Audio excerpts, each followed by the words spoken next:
எபேசியர் 2:4. தேவனோ இரக்கத்திலே ஐஸ்வர்யம் உள்ளவராய் நம்மில் அன்பு கூர்ந்த தம்முடைய மிகுந்த அன்பினாலே அக்கிரமங்களில் மரித்தவர்களாயிருந்த நம்மை கிறிஸ்துவுடனே கூட உயிர்ப்பித்தார். கிருபையினாலே ரட்சிக்கப்பட்டீர்கள். எப்படி கிருபையினால? ஏன் கிருபையினால ரட்சிக்கப்பட்டோம்? ஏன்னா நம்மை அன்பு கூர்ந்தார். அந்த வசனத்தை சொல்லுது பாருங்க, மிகுந்த, நம்மை அன்பு கூர்ந்த தம்முடைய மிகுந்த அன்பு. எல்லாரும் சொல்லுங்க மிகுந்த அன்பு. சும்மா லேசான அன்பு இல்ல, மிகுந்த அன்பு. அதை வைத்து நம்மை அன்பு கூர்ந்தார். ஆனால் தான் கிருபையா நம்ம ரட்சித்தார். அப்ப அவருக்கு மோட்டிவேஷன் அது. ஏன் நம்மை ரட்சிக்கிறாரு? அன்பு.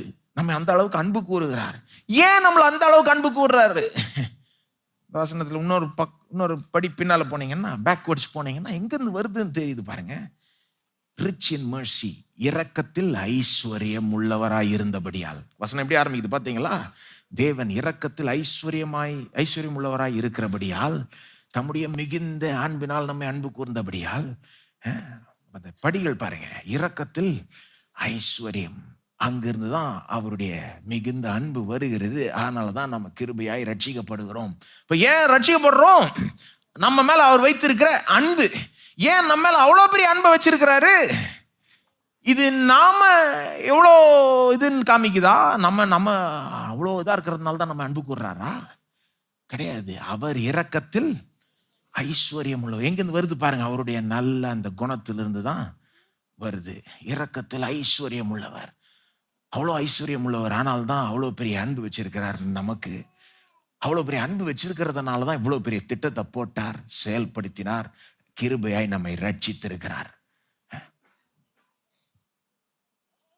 இந்த ரட்சிப்பின் திட்டத்தை பார்த்தீங்கன்னா, குமாரன் மூலமா செய்யறாருன்றது மூலமா அன்பை புரிஞ்சுக்கலாம். இன்னொன்று இந்த ரட்சிப்பினுடைய லக்கு, goal, the goal of salvation. இது வெறும் ரட்சிக்கிறதுக்காக மட்டும் ரட்சிக்கல, இதை ஒரு மேலான கோல் வைத்து மனதில் வைத்து ரட்சிக்கிறார். அதை பார்க்கும்போது கூட அவருடைய அன்பை புரிஞ்சுக்கலாம் பாருங்க. ரட்சித்துட்டு, ஓகே நான் உன்னை ரட்சித்துட்டேன், காப்பாத்திட்டேன், பாவத்தை மன்னிச்சிட்டேன், ஓகே ரைட்டு, நீ பரவாயில்ல போய் சேர்ந்துக்கோ அப்படின்னு விட்டுறல அவர் நம்மள. இப்படி செஞ்சிருக்கலாம் பாருங்க. அவரு நாமளும் அப்படிதான் உதவி செய்வோம். ஒருத்தருக்கு உதவி செய்யறோம்னா, அவங்க கஷ்டத்துல இருக்காங்கன்னா, அந்த கஷ்டத்துல இருந்து அவங்க வெளியே வரதுக்கு என்ன செய்யணுமோ செஞ்சுட்டு, ஓகேப்பா நல்லா டாட்டா பாவேன்னு போயிட்டே இருப்போம் நம்ம. அவர் என்ன பண்றாரு? ரட்சித்துட்டு பாவத்தை மன்னிச்சுட்டு நீதிமான் ஆக்கிட்டு என்ன சொல்றாரு? இப்ப நான் உன் கூடயே வந்து இருந்துடுறேன்றாரு.